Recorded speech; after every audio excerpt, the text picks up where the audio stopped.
Thank you, Robert. I want to thank you and Glenn for inviting me to be here today. I have a handout that might allow you to follow along with me.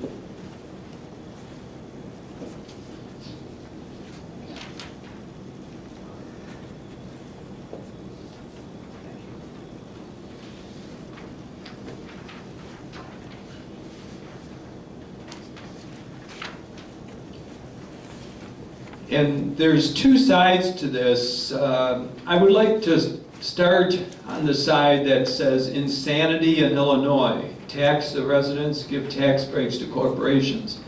Because it's more of a local, a form of local information, whereas the article was based on nationwide information.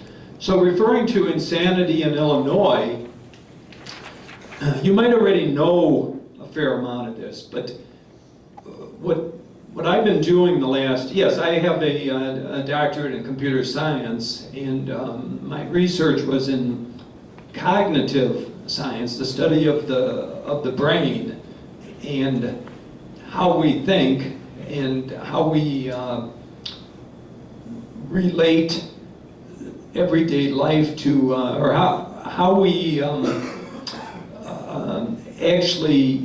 how the brain actually learns over time to relate to situations like this. So there's a connection. You know, the sciences really gave me a good background in this idea of, I believe, gave me a good background in trying to understand the way people think and looking at liberal versus conservative, for example, and the spin in the mainstream media, trying to figure it all out. So it's a good background. And about 5 years ago, I really began intense research and study of this inequality issue because Robert mentioned Global Initiative Chicago, which we did at city colleges, and so we were looking at the global perspective. I actually published a book about 10 years ago called American Wars, Illusions and Realities. And it focused not just on war, but on the reasons, you know, the thinking. Why do we get involved in other countries? And so the focus was on global issues. But then the more I studied and researched, the more I realized that people are concerned first and foremost about local issues, about what affects them personally. I happened to be down in Englewood about a month ago to talk to the community group there about a financial transaction tax, which comes up in a few minutes on this sheet.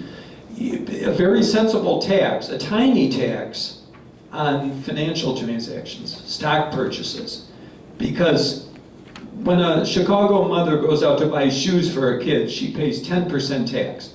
When a millionaire buys a financial transaction from the Merc, he pays a 0% tax. I mean, that's one of the most unfair situations that I've come across. And things like that started really getting me mad, and I realized that inequality is really the most important issue. And down in Englewood, I went down to talk about this, and I was talking about financial transaction tax to the community. And I was done, and I thought it went well. And then other people got up and they started talking about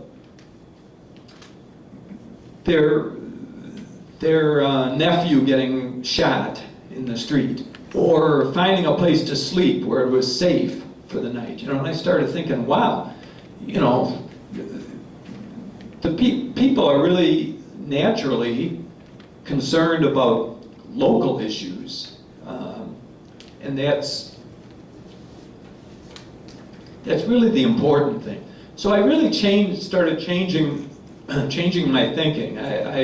That's sort of a lengthy lead-in to this insanity in Illinois. I've done a lot of research on this, and these are very carefully presented facts. I have them numbered 1 through 8. Number 1 talks about the The taxes in Illinois and Chicago, the state tax just went up 66%. Property taxes went up about $300 per household. We have the highest sales tax in the country. Now going on to number 2, despite all these taxes, Illinois, and this is a clear-cut fact, all the states compared, Illinois cut education spending by a greater percentage than any other state. Now this personally affects my daughter and a lot of her friends, because my daughter just got a degree in music, and music and arts is like the first to go, you know, and it's really, her friends, nobody can find jobs. Teaching used to be at least a way to get a job, to get started in a field. They can't even do that now.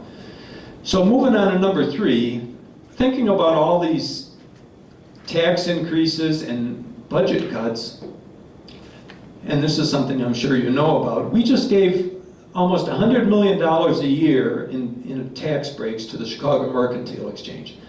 Now, I studied the Security and Exchange Commission's website, where they have all the companies listed with their 10K forms. These are their financial statements.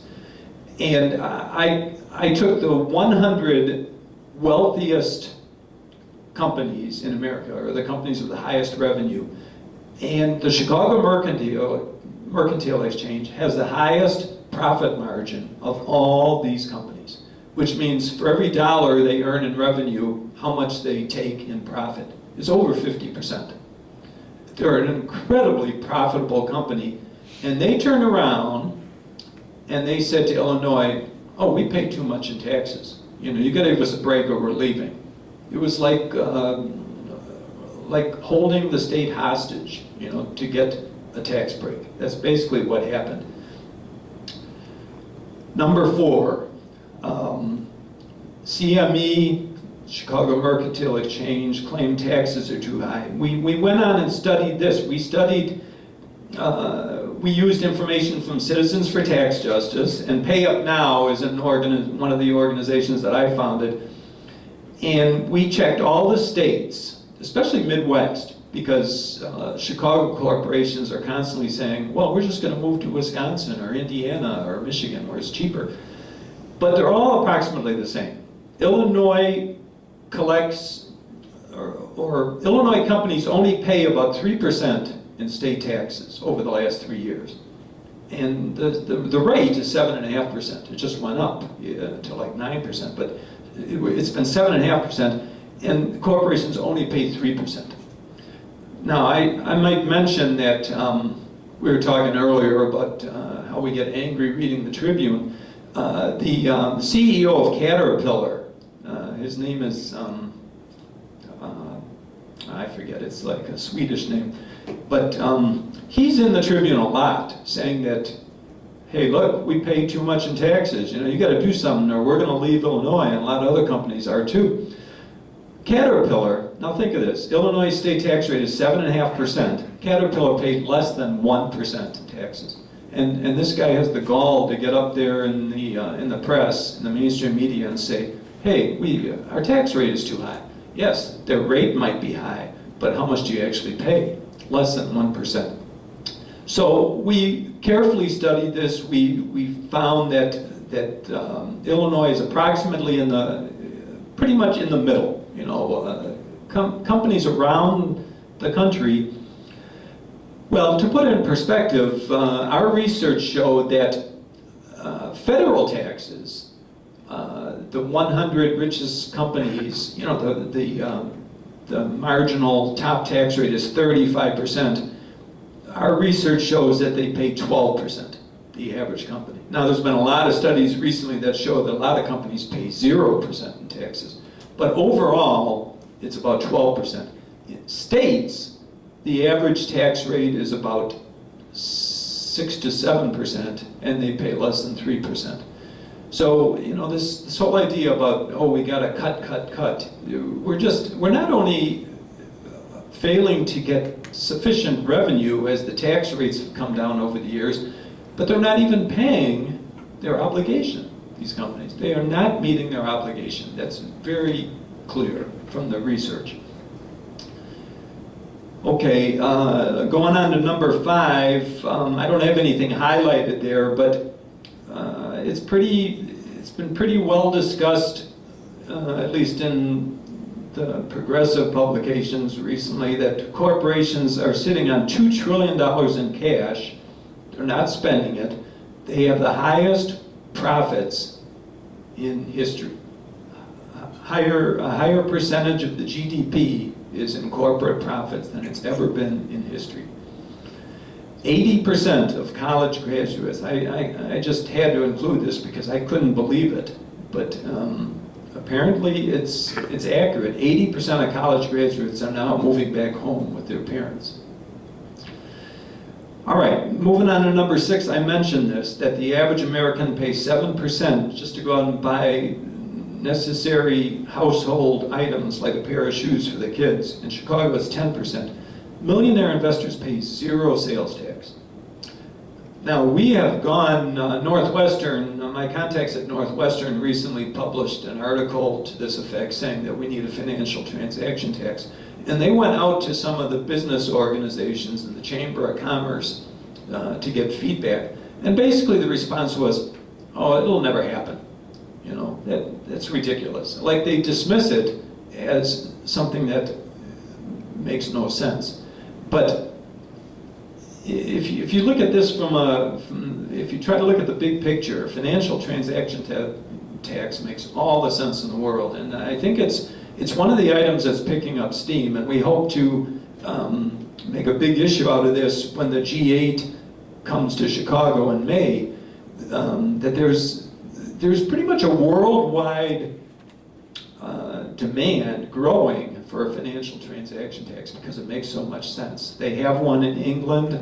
Germany and France are both in the process of implementing one, and it works. Going down to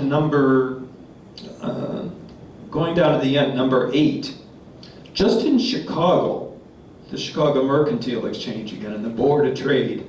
Now this is another one of those incredible figures that you have to go back to about 10 times to make sure you're right.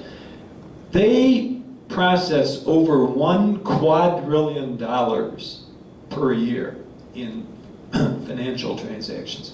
Quadrillion. That's most people do not know what that is. It's 1,000 trillion dollars. They process How many zeros is that? How many zeros? I believe it's 15 zeros. 15, yeah. Just taking, 15 zeros. if there was a tax of $1 on every $100,000 of financial transactions, that would pay off the entire budget deficit of Illinois. And that's just in Chicago. We're not talking about the New York Stock Exchange here. We're just talking about the Chicago Mercantile Exchange.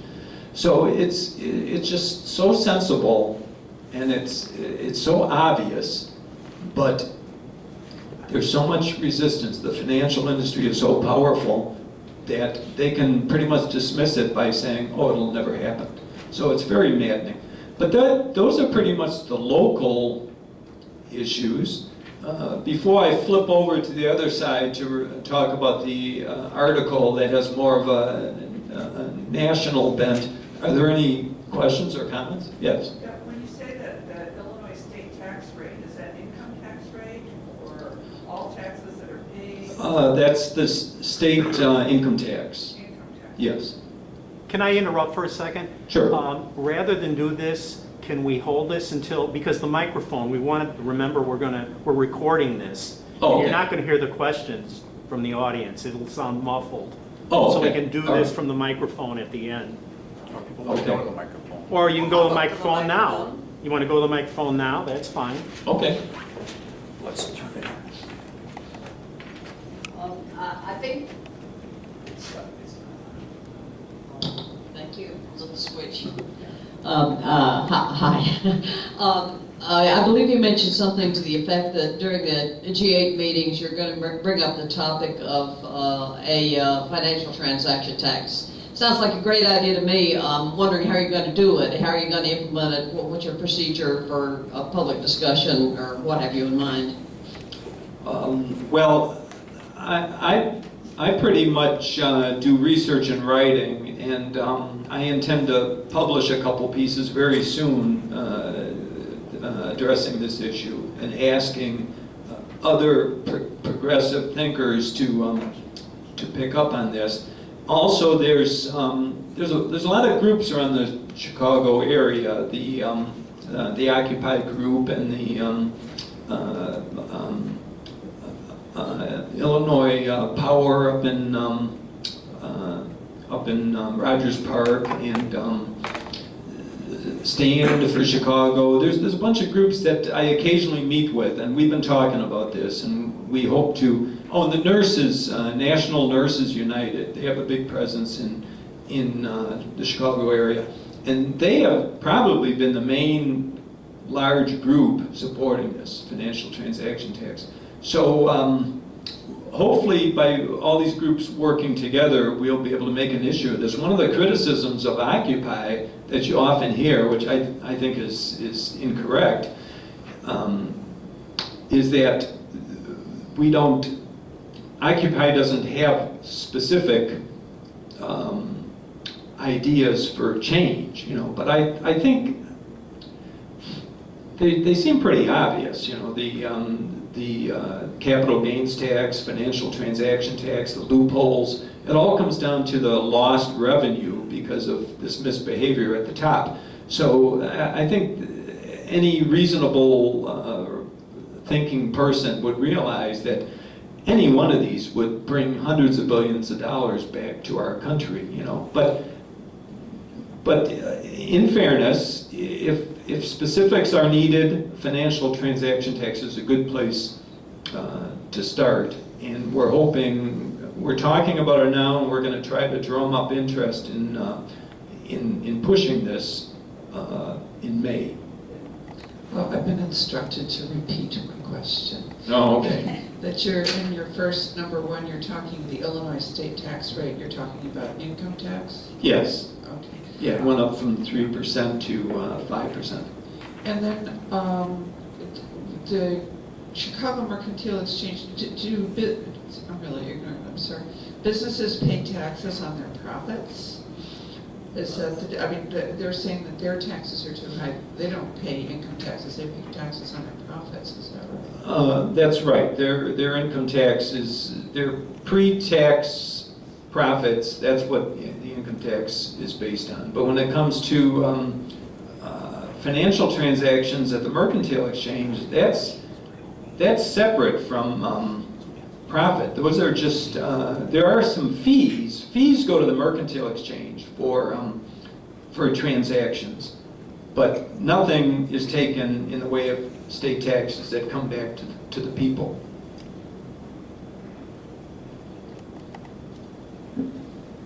I'd like to make respond to a couple of things on your list. Number two, about the number two is a big one, but that's not the one I was looking at. The Mercantile Exchange, number three. In that negotiation in Illinois, there were provisions made to keep Sears local. Sears was threatening to leave if they didn't get some kind of a buyout or a subsidy or a tax cut to stay. And as soon as that was granted to them, they announced 100 people will be laid off. So this is how good the negotiation works when there's no firm number. It's always like based on economic conditions. Economic conditions, they always need more money for their profit and less wages. And also, we have this statement, corporate tax breaks are sometimes defended on the ground that we need the jobs. That's number 5. Corporations do this in every state.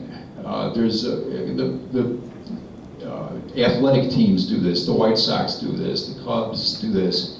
It happens in every type of corporation. One corporation that doesn't have to deal with this is the Green Bay Packers, because they have a poison pill set up in their negotiations that no one owns it except for the city, and in order to sell it, it would break it down into a minority. They couldn't purchase it. As a consequence, that's the only city in the country that has a population of 300,000 that does not negotiate over and over again on getting subsidies, or we're going to leave, because they're just, there is no option for them to leave. Anyway, I just want to comment on that, just because it's right along with your points here. It just came to mind, and I'm just going to let it go at that. Okay, thank you. Well, yeah, that's why I put in quotes, "We need the jobs." That, it doesn't even make sense. It's hard to understand what that means. Give us a tax break and it means more jobs. It's like that old, ever since the 70s, there's been a supply side economics theory that if you cut taxes, it'll produce more revenue. I mean, it's just hard to understand how anybody can make sense of that, but they keep claiming it even through today. Yeah, listening to this, I'm thinking to myself, you know, I don't want to rain on the parade here, but this is in a rational world, these are solid ideas. But unfortunately, we live in a culture and a society that is absolutely, totally, and utterly corrupt. I don't think there's, well, just to make to embellish on a point about corporate taxes, the last time I looked, the largest 500 corporations in America, approximately 50% pay absolutely zero federal income tax. Zero. So, you know, when you turn on the nightly news and you're basically listening to news from General Electric, you know, they're not paying anything, and they're not going to pay anything. Now, why? How would one be led to believe that it would be possible to find a politician that would? Well, you might find a politician or two that might support legislation like this. Again, like I say, in a rational world, this is all well, this is all good, it's fine, I get behind the idea. But in a practical sense, it will never, ever happen. Because the guys that are making these laws and these decisions are bought and sold. They're paid for. And no, that's all I want to say. Well, unfortunately, I agree with you that a lot of these things may never happen. And it's sad but true. The power structure is too much in place to make a dent. However, okay, in addition to the financial transaction tax, which has been implemented in other countries successfully, there's also the capital gains tax. I mean, who made up the term carried interest? These hedge fund managers and investment bankers, they decided, geez, I don't want to pay 35% tax, so I'm going to call my income carried interest and claim that it's important to have a capital gains rate on it. So they basically just changed the name of their income so they could pay less tax. There's all kinds of scams like that going on. But those are financial transaction tax and the capital gains tax and the loopholes. Even a lot of conservatives agree that changes can be made there. So there are places, if any one of these areas could be addressed, and we have the political will to do something about it, and the global will to make changes where the United States and the West and Canada are involved, it could make enough of a difference to remove cancel the deficit and to start bringing more money into and stop this talk about ending the entitlements, you know, stop this talk about cutbacks all the time. So I think there's hope that at least one of these areas will produce some results.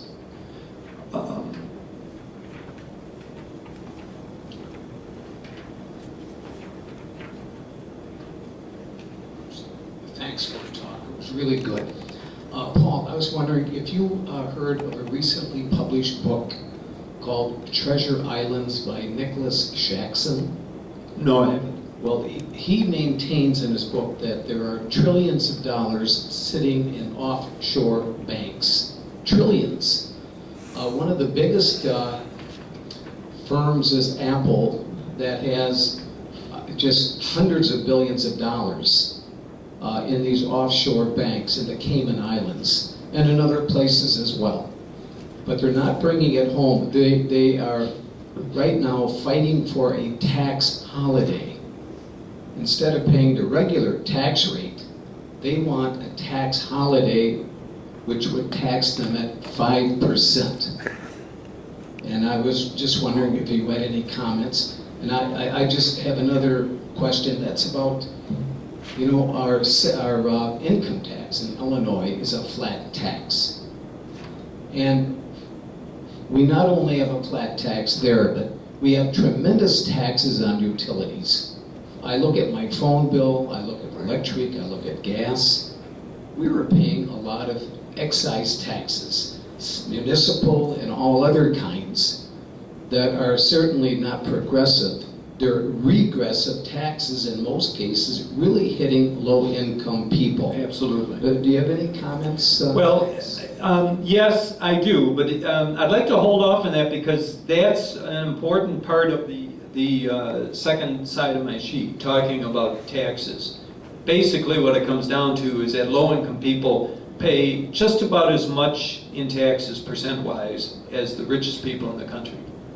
Okay, but I'll return to that in a moment. I'd like to address this tax haven issue you brought up, because that's one of the areas, again, loopholes and this tax avoidance. It's probably tax evasion, which is criminal, but tax avoidance at the very least, which means they find these strategic ways to avoid taxes.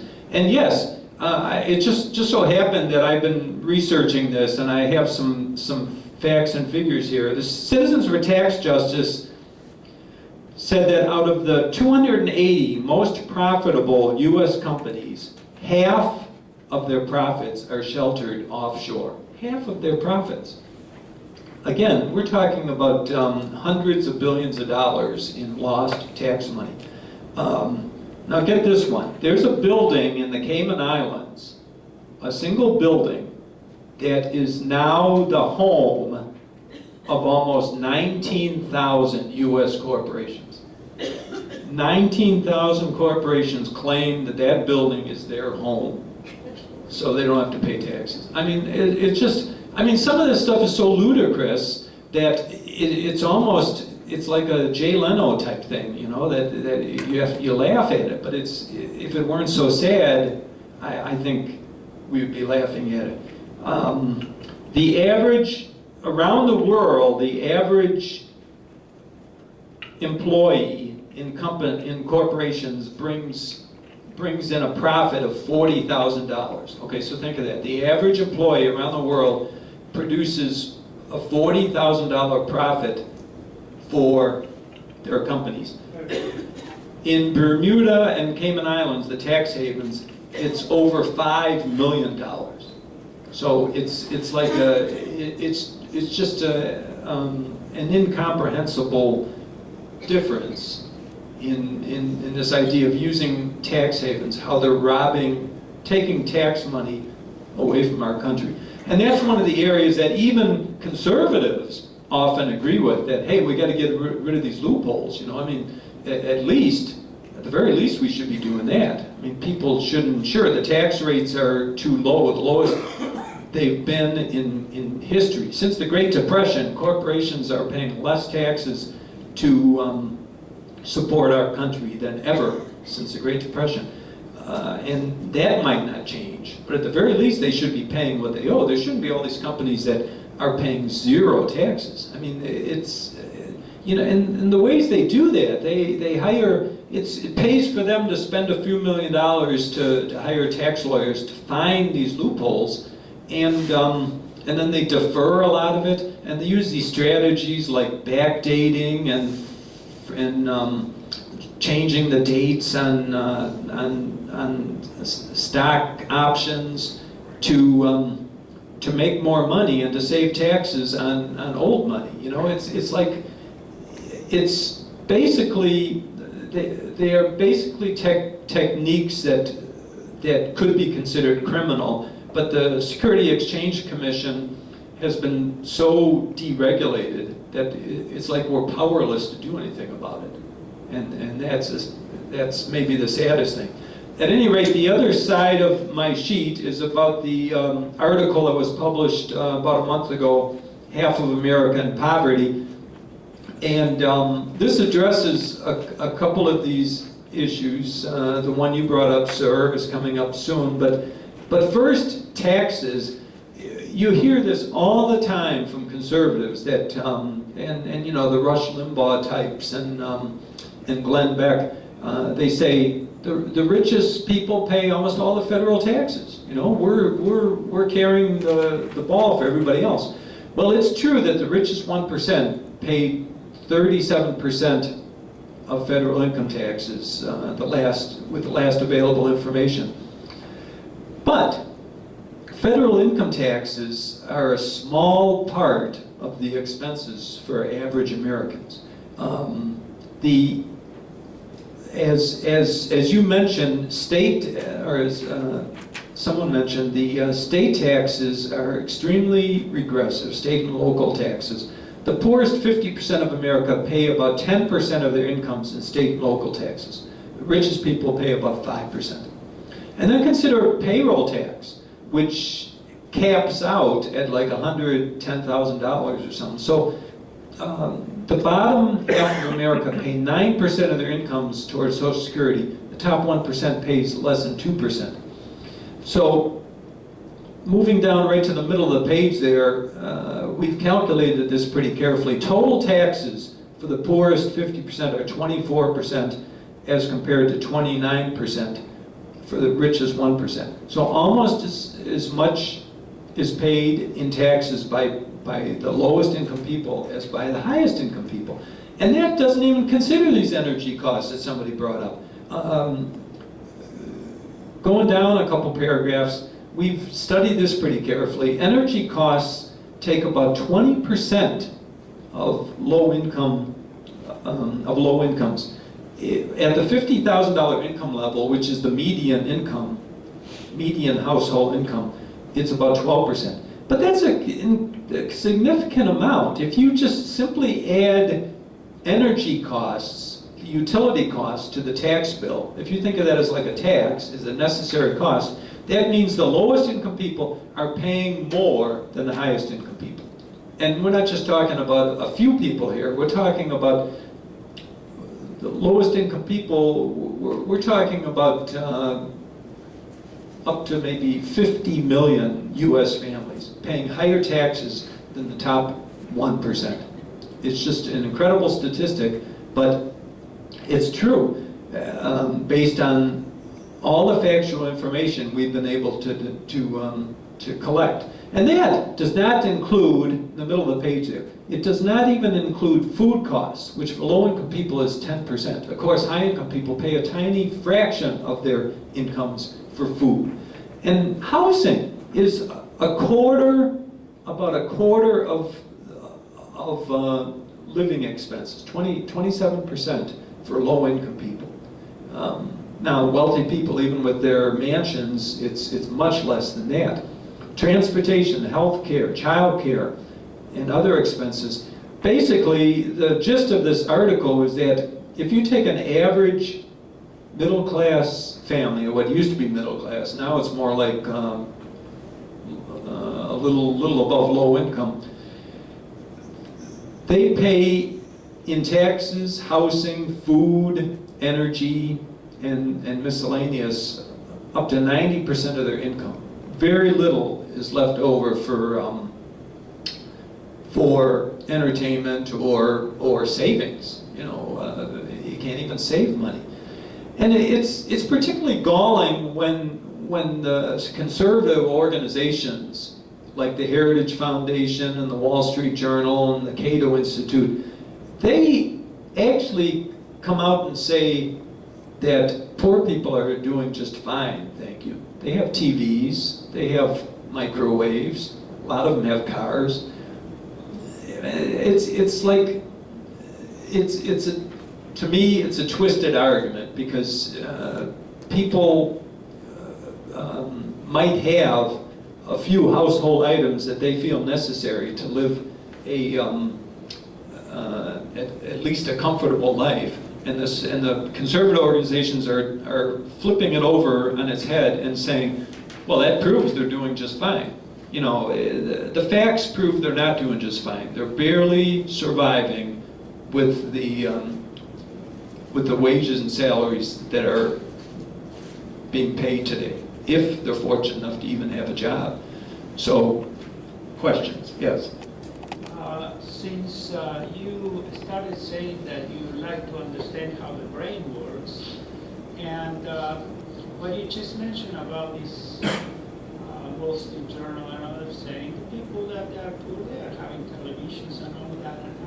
Now, how their mind can see that way, and I am going through a debate or an argument with somebody who says that he opposes alternative energies because they need subsidies to survive. So he said that's a no-no. However, he is totally committed to support nuclear power. Nuclear power have the biggest, by thousands of times bigger than any alternative energy for many, many years. What, the subsidies you mean? Yeah, subsidies, protections, or any kind. Same with oil and gas. Yeah, but this guy is in nuclear, you know. Nuclear is okay. And he justified all these subsidies to the nuclear, but he doesn't allow any allowance to the alternative energy subsidies. He refuses all of them. How his mind, since you talk about and study how the mind works, how the mind can reconcile these two positions, but they are totally opposing to each other. Well, that's an interesting way to pose the question or make your comment. You know, trying to figure out the minds of people that think this way.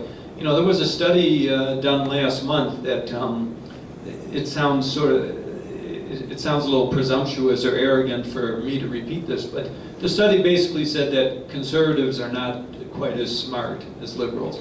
And this was an academic study that was done at I believe an Ivy League institution. It was done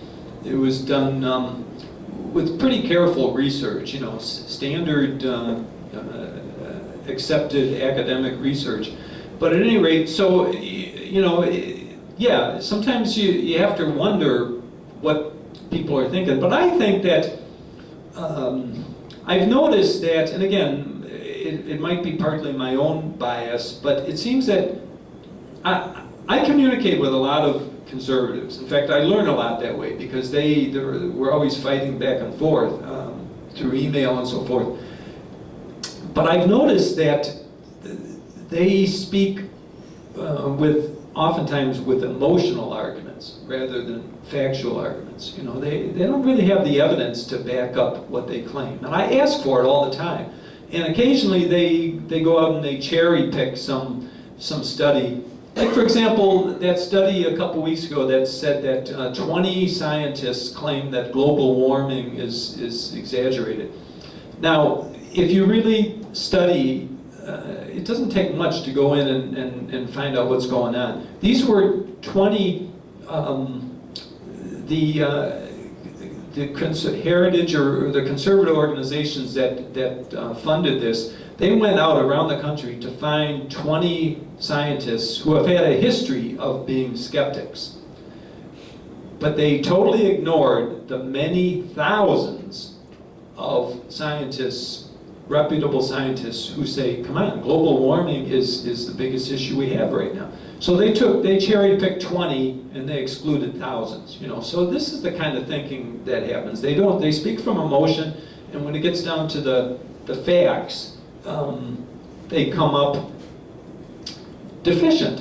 One more point on alternative energy. You know, it's the more I learn about it, the more I think that this is the solution. It's like a win-win-win-win. Everybody wins with alternative energy. Companies can still make their money. They can invest in alternative energy. They're going to make money. People that are out of work will get a job because a lot of alternative energy jobs are labor intensive. They don't require much training. And we will build up our, we'll have a purpose for education again. You know, we will know what to educate our young people in, alternative energy technology. We will be competing in the world again. It's a win-win-win. And there have been all kinds of studies. There's one study that shows, that estimates that if we put wind turbines a mile off the Atlantic coast, all the way down, we could satisfy about half of all the energy needs in our country. I mean, just think of that. Just that one step, putting wind turbines, which would create millions of jobs, and we would be cleaning up the atmosphere. We wouldn't be destroying our own nation with fracking or pipelines, and we would be solving a big part of our energy problem. It just makes so much sense, but there's no political will to do this, and there's too much, you know, again, the subsidies, the oil and gas industry, of course, they have too much at stake. They don't want to do this, and so 99% of us, or at least 90% of us, are losing out because of the powerful, wealthy oil and gas interests pretty much dictate the way things are going to work. But alternative energy is the answer. There's almost no doubt. And I think anybody who's willing to take the time and research a little bit and read about it and understand the facts is going to agree with this. Yes? It's frustrating trying to deal with emotional arguments rather than rational arguments. However, we're up against a population here in America that's largely innumerate, and the type of information that you've presented here and we like to present in general is incomprehensible to a fair fraction of our population, I think. So to get it on with the American population, I think maybe we have to switch to emotional arguments or a somewhat different approach for the population at large to convey the information that you want to convey, that we want to convey, in a manner that it will be understood and appreciated, and lead to some feedback from the folks out there. Well, you know, that's a very good point. I've learned that the hard way in recent years, that if you throw too much information at people, no matter how accurate it is and meaningful it is, they resist. You know, they like you say, they can't digest it, they can't comprehend it. So I have learned to try to. It's like this is the age of the tweets and the sound bites. You know, it's like that. That's I found that it works best if I reduce it to like that quote about a mother paying 10% to buy a pair of shoes, and a $1 million financial investor pays 0% to buy some financial instrument. Things like that seem to work. But I absolutely agree with you. It's like you have to sort of come down to that level a little bit without giving up the integrity of the statistics and facts and information. You know, but it's a challenge. You're right. It's a very good point. Yes. I need to know your reference for that wind power off the Atlantic coast, because I can, you know, I think one of the things that my husband has really made me very aware of is no matter what kind of energy sources we have, there's always going to be pluses and minuses. And so I'm thinking of things like, how do they get the power from the wind turbines? I mean, this is kind of off your subject, but how do they get the power from the wind turbines back to the mainland? What do you do with shipping when you've got all of these wind turbines up in the air and wires and stuff crossing, and you have these huge boats coming back and forth. I mean, I don't know, you know. But what was your article reference? Well, I'd have to look it up, but as I recall, it was an East Coast university and a West Coast. I think it was the University of California, San Diego, or something like that. And on the East Coast, it might have been Connecticut. If you want to leave contact information, I can look it up for you. But it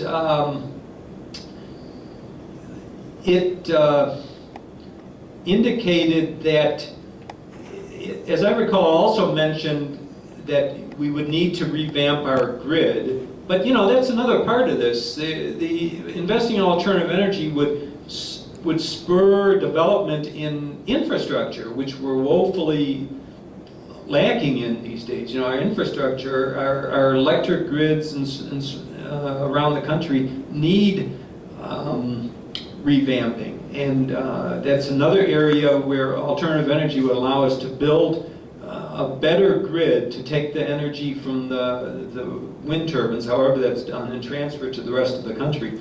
And I might add that there's just a couple days ago I saw that they're doing this right now in Hawaii, Maui. They've installed wind turbines that are producing energy for like 3 million homes. So it's very doable. It's of course transferring power from the Atlantic all the way across the U.S. That's a big issue. I don't know how that's done. The grid has to be built. But again, that just means jobs, and if for Americans that are currently out of work, and it's doable. There's no question about that. And if we just have the political will and the business sense to do this, it's like part of the problem is that it's long-term thinking, and politicians only think for 4 years, and business CEOs only think short-term because they just want to make sure they maximize profits. So that's a big part of it. But I am 100% sure that my references, which I'd be happy to look up, are indicating that just like in Europe, Germany, the Netherlands, Sweden, Spain, Japan, the wind and solar. They're even China. China is like they're competing with us as the biggest polluter right now, but they're also way ahead in alternative energy. They're leading the world in solar development. So it's not only that it makes sense for us to do this for ourselves, but in order to keep up with the rest of the world, maintain our position as a technological power, we just simply should be doing more in this area. But like I said, I could look that up if you're interested. Yeah. And then this is another question, a different question, and that is that I look at these things, at the deterioration of our infrastructure, at the deliberate attempts to destroy the public school system and education, at the dumbing down of people, at not paying for health care, cutting costs for health care. And I really wonder what the hell is going on. Are we being abandoned? I mean, is there some kind of, I don't know, the companies that were here because they were exploiting people to begin with, but for whatever reason, they also put money back in. And now they're not doing that. And so I'm just wondering where are they going to invest? Why is this country going to be left to hang dry? Well, there's been a lot of talk lately and research studies into inequality, and one striking point that keeps coming up is that the wealthy, the 1%, whatever you call them in this country, are pretty much becoming a separate society. You know, I think one of the reasons they're not, to answer your question, they're not investing in the infrastructure and in technology and in research to try to help our country is that they don't need to. There's no incentive anymore. They have their own transportation systems. They have their own security forces. They have their gated communities. And it's like there's no contact anymore. It's just like in Congress, where the average congressperson is besieged by lobbyists, corporate interests, wealthy people who. So the only connections they're not making connections anymore with the rest of America. They're connecting to people that are like themselves. They're very well off. They have a lot of money. And doesn't it make sense that over time, if all you're exposed to is people like yourself, wealthy people, that you start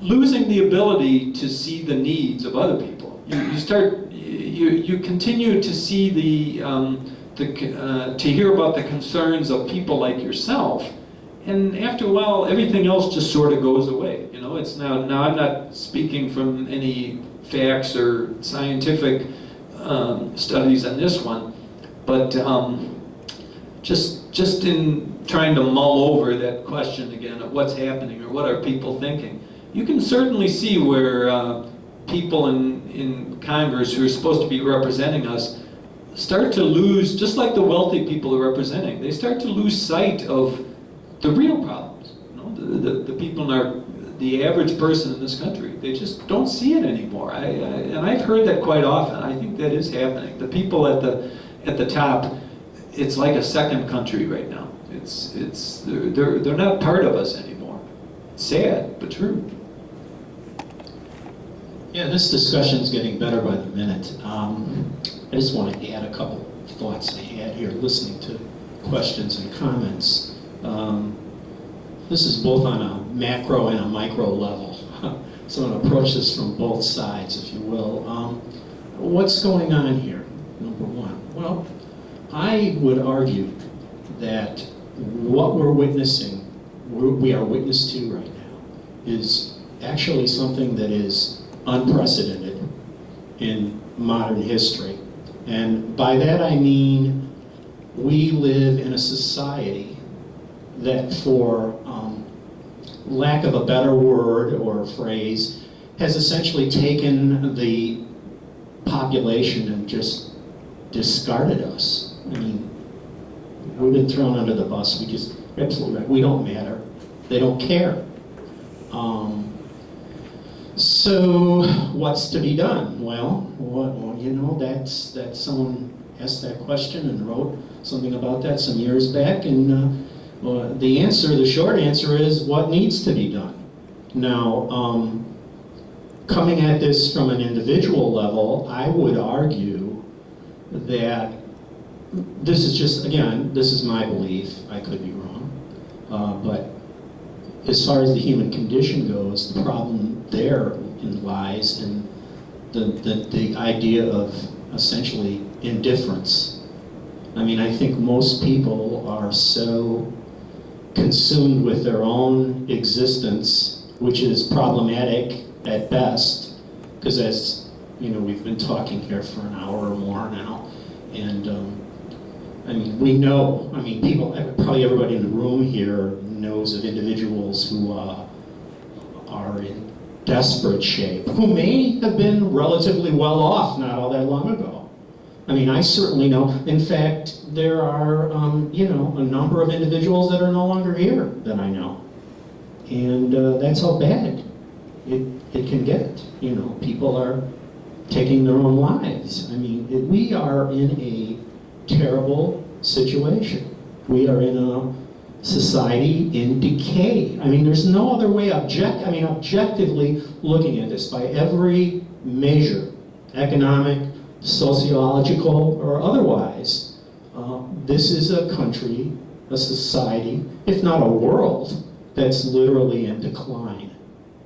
And it just, I guess, the real question, going forward for us is, we have to figure out, what it is that we can do to turn this thing around, because it's not going to happen, without us moving it along. In other words, I do also believe that, history is all about human agency, which is to say that, we decide in the end what we're going to get, and that's really what it all comes down to. So I'm not trying to sit here and sound like these are the end times or something. I'm not even religious. I'm sure, as most people know me, vouch for that. But we can, if there's a silver lining in all this, we're still living, we're still breathing. We can change this thing, and we're going to have to do that. And I'll leave it on that note. Well, thanks, Robert. And I agree. I'm pretty negative about the current state of our country and the world too. However, I truly believe the next great movement is going to be that alternative energy movement, which I mentioned a couple times before is like win, win, win, win. Everybody wins if we just have the political will and the business sense to think long term and do this. Because it's just, if you think about all the jobs it create and how much it would help preserve the environment, and how much the economy would be growing again, and how much need there would be for education in new technologies, and how creative and innovative Americans claim to be, and I'm sure it's true. It's like a perfect opportunity to show, to put to demonstrate what we always preach, that we have this manifest destiny of leading the world. Well, alternative energy should be it. So I'm sort of optimistic that is going to happen. I'm hoping that Occupy will start leaning in that direction too.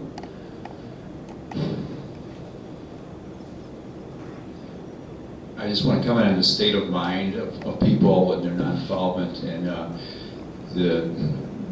the word id has to do with the human, the part of a human that's an animal, has to do with the things that we like from our animal natures and our personal interests, and the things that we focus on to the exclusion of any kind of social responsibility or cooperation. The word id I think it's from, I'm not sure, but I think it's Greek. People who were concerned only in that way in ancient democracies were called idiots. So I think we can go back to that original meaning of that word and see that as we satisfy our animal needs, or our needs for entertainment and other kind of stimulus that makes us feel good but keeps us isolated from participation, that I think we can use that old word and say that we're just satisfying our id, and we are idiots. Yeah, it's great, Glenn. I'll have to remember that one. Have to use that. Follow the notes. I have some points of information on alternative energies. Go ahead. I've got a couple of questions.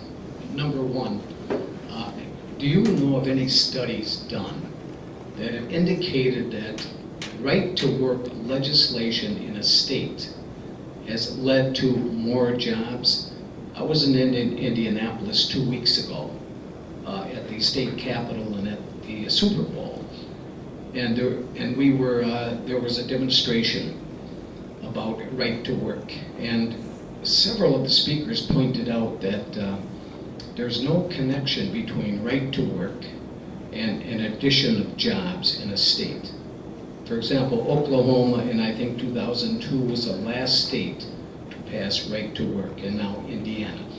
Would you know of any studies that indicate job creation because of right to work or union destruction? I don't know of any studies, but I think it's become pretty common knowledge that right to work was like Mitch Daniels' euphemism for just to dismantle the unions, and it's like it's pretty transparent, you know. I don't know about studies, but I think again it's pretty transparent what he's trying to do. Is Obama and the Democratic Party, are they our friends or our foes?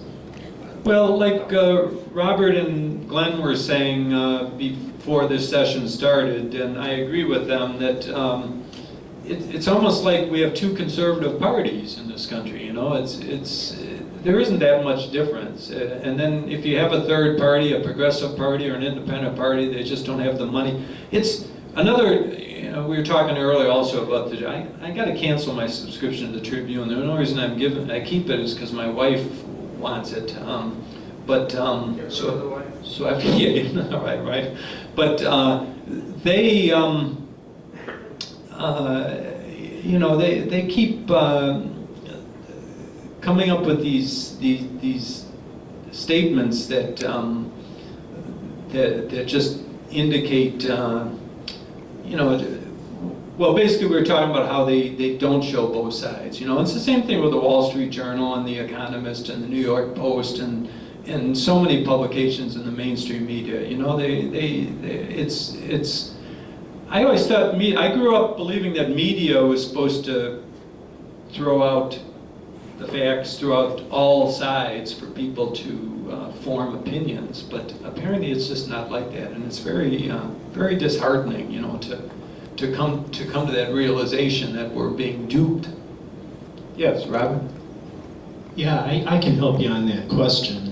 You know, the government is a font of information. You know, you go to these .gov sites. Department of Labor, you know, if you were to go there, you would find that, like, I mean, statistically, we know that in states, right to work law states, obviously, like, their union density is as low, typically, as it gets anywhere.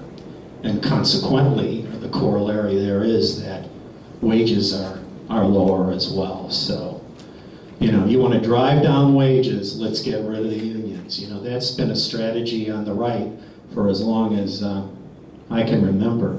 But to address the point about the two-party system here, I mean, really what we really have, I mean, when you strip away all the BS, is essentially two business parties. I mean, the interest that they support, and you know, all you have to do is look at things legislatively, since that's been a big topic here today.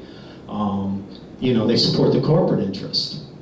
It's pretty cut and dried, and actually, that's, I think, maybe one cause for you know, we should be maybe a little, if nothing else, with Occupy. I mean, my takeaway with that so far is, and I'm somewhat cautious and ambivalent about this thing, but they have kind of focused our attention, I think, on, you know, the notion that there is the 1%, as they say, and then we are the 99%. Well, the fact of the matter is, and again, this is objective fact, I mean, the top 1% of this country controls about half of the asset wealth of this country. There is no more, I mean, there may be a couple of other very, you know, maybe Luxembourg or something like that. But in general, you'd be very hard-pressed to find a nation on this planet that has more wealth inequality than the United States. I mean, it's profound. And it's actually getting more unequal, which gets to the point about, well, you know, why isn't this thing working? Well, you know, structurally, I mean, looking at capitalism, and that's what this system is, it's about making money, making the most money you possibly can. So these corporations are actually operating in a very rational way, what they're doing. Unfortunately, the problem is, however, that, and we already have precedents even before the most recent decline, you know, going back now approximately 5 years, 2007 is when this quote, recession began. But we can look at Japan, going back to the 1990s. They had a bubble. They had a real estate bubble just like we did. And it's what now, 22 years on, and essentially they haven't pulled out of that yet. So austerity, you know, the idea that we can cut public service jobs, teachers, firemen, police, et cetera, we can drive down wages and we can fix this thing, that's just, in fact, it's the exact opposite of what needs to be done, if you will. I mean, the fact is, what we have is we have a demand collapse in our economy, which is why corporations, let's say they still actually have employees and they still make things here, that's becoming rare. We've lost about 10 million manufacturing jobs, but to the extent that they still do make things, when people aren't buying anything, they're not making anything. Hence, they're laying off workers. Now, you know, 70% of this economy is based upon what? Consumer spending. And people aren't spending. Why? Because they're broke.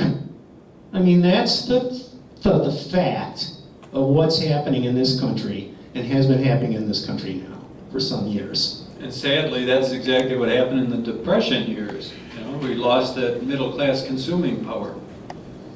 Yes, sir. Oh, yeah, a point of information about alternative energies. Alternative energies will succeed if they come in many different ways. There will be solar voltaics, solar hydrogen producing cells, and electric cars, which I am opposed for the electric cars, but the electric car could serve to be the reservoir of energy that is produced when people are sleeping, for example. So all of these will contribute to allow the amount of alternative energies to supply quite a bit of the energy that we use. But one of the energies that is very potentially very good solution for transportation energy is that there are in development cells that capture from the sun hydrogen. They are directly producing hydrogen from the sun energy. Now, these cells are developed in the laboratory, but it will take about 10 years to make it industrial production possible. It's very difficult, it takes a lot of processing. So the scientists who are working on them, they think in the next 10 to 15 years they will have solved the problem, and it could be commercially available in quantity sufficient. We have to produce about a square mile of these every day, a square mile every day to be able to be commercially available. But what happens is that when you get the hydrogen, you use the hydrogen to convert the CO2 in methane. And from methane, you get gasoline, liquid gasoline with more energy density than the gasoline that we're using today. So the cycle is closed. You take CO2 from the atmosphere, and through chemical processes, you get gasoline, liquid, that you can use in airplanes, you can use in anywhere. Now, 1% of the area of the United States will supply all the energy needs of the country, everyone, all the energy needs, transportation, heating, everything. So the amount of sun that falls in that 1% of the area of the country will supply all that energy if we can convert that energy into hydrogen and then do the whole process. So there are things in the pipeline, but we are not there yet as far as to. And in Spain, a couple of years ago, we were there, and the windmills provide a few hours, 40% of the electricity that Spain was using. Really? Wow. It was a small period of time, maybe a couple hours. It was a lot of wind and the people were not using energy. It produced 40% of the energy that it was consumed. So if you double the amount of windmills out there, and you barely see them, they're in the mountains and all that, and you improve the grid system to be able to transport that energy very efficiently, then you are in your way. But that will not be the only Sure, solution. yeah, but I think it's ideas like that that give us some hope, you know? I mean, I think it's just a matter of time before these ideas that you talk about are gonna come to fruition. Yes, sir. This is a very dangerous place, you know. The more you hear it, the more your mind wanders. Let's stay on solar energy for a moment, or alternative energy. You talk about Spain. Spain put up their alternative energy, which was accessible to the population that would use the alternative energy. In this country, you want to put up windmills, or you want to have banks of solar panels, and the first thing that comes into mind is not in my neighborhood. They wanted to put up wind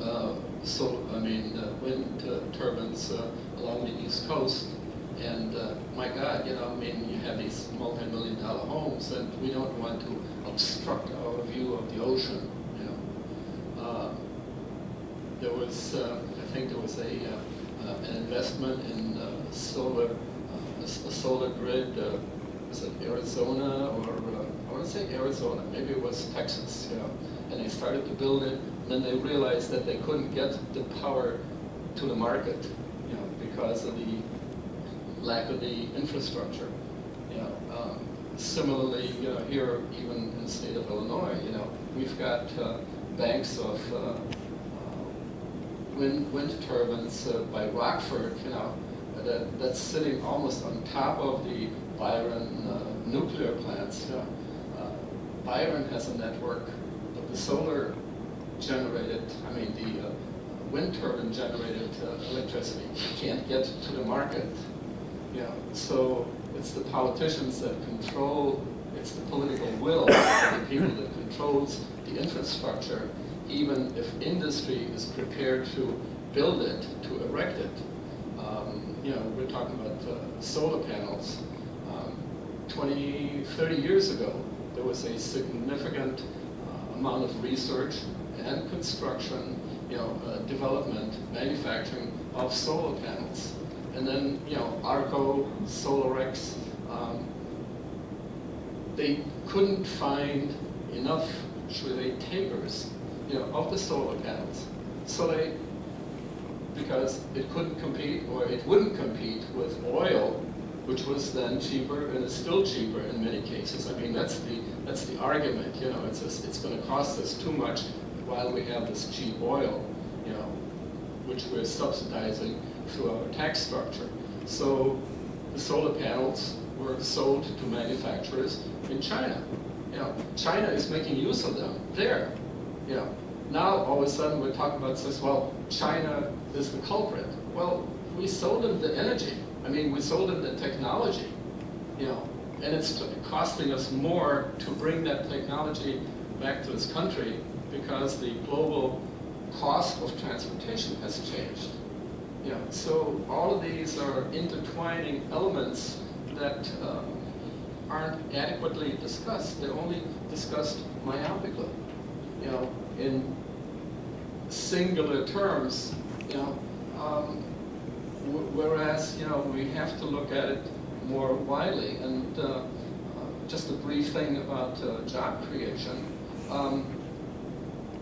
Detroit had all these automotive workers, and then another state, you know, would say, well, why don't you build your Hyundai plant or your Toyota plant here, and they have to recreate a labor force.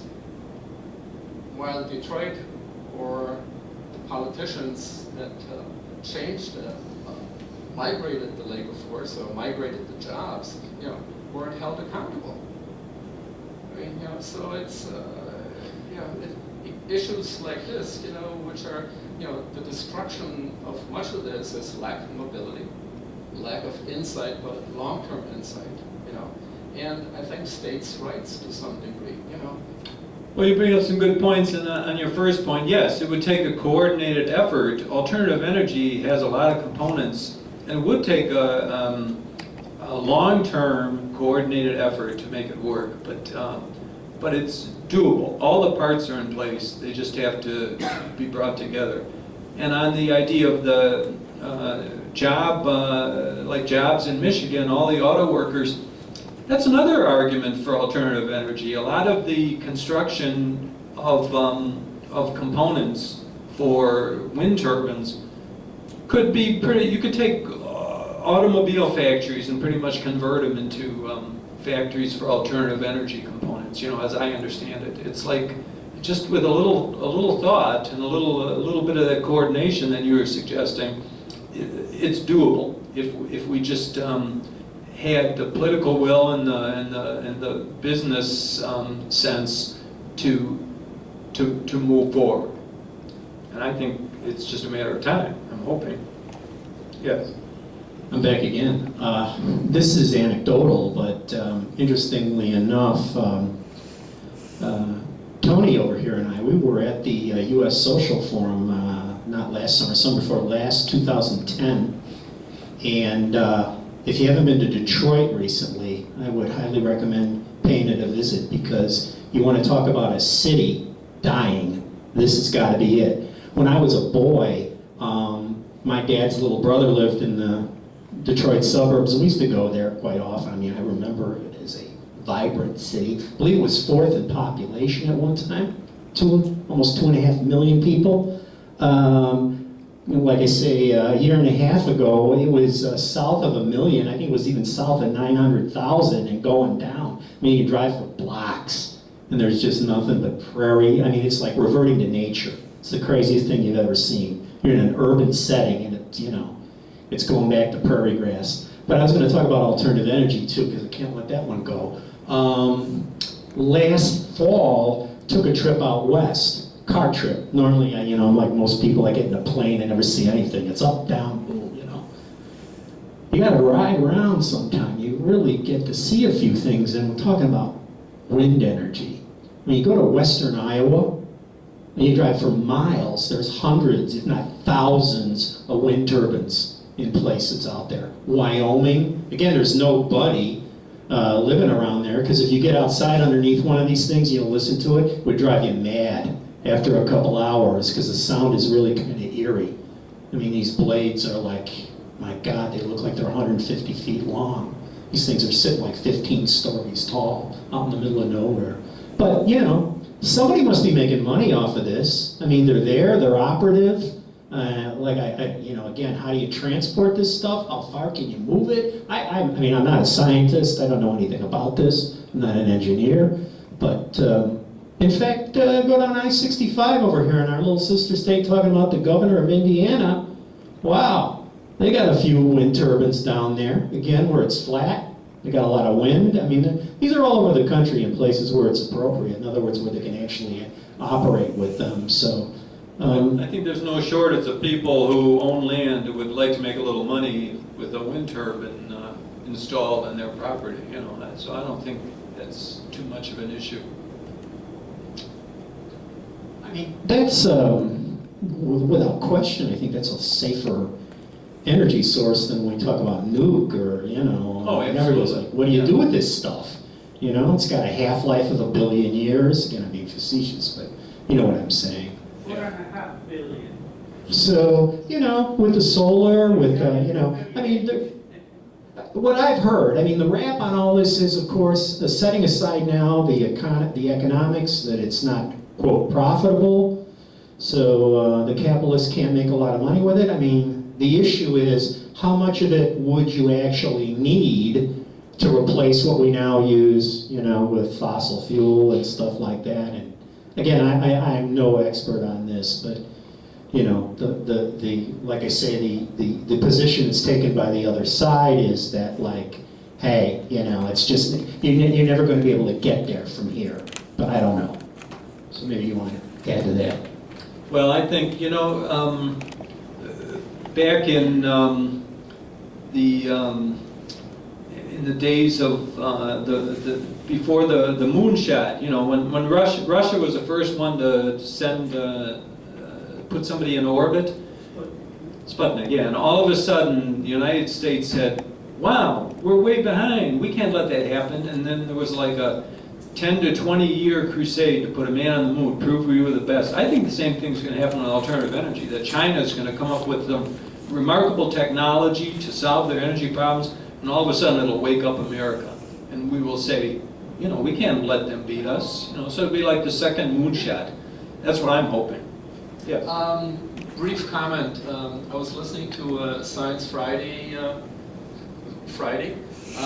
and apparently the Defense Department or the Pentagon has had a study going, and they've just finished a report whereby installing solar grids on military bases would handle a significant amount of the need for electricity over and beyond the needs of the military in those individual basis. And the issue right now is, can we use, quote, Defense Department money to generate electricity or generate power and to fuse that power into the public grid, and Well, it sure is nice to hear that the military is thinking along these terms. That reminds me, on this sheet, I have my email address here, paul@usagainstgreed.org. If you have any questions for me, or if you want references, or if you have any information like that would be informative and helpful, please send it to me. Feel free to send an email, and we can keep in touch. Okay, that's the last question, comment, I guess. So thank you very much for coming.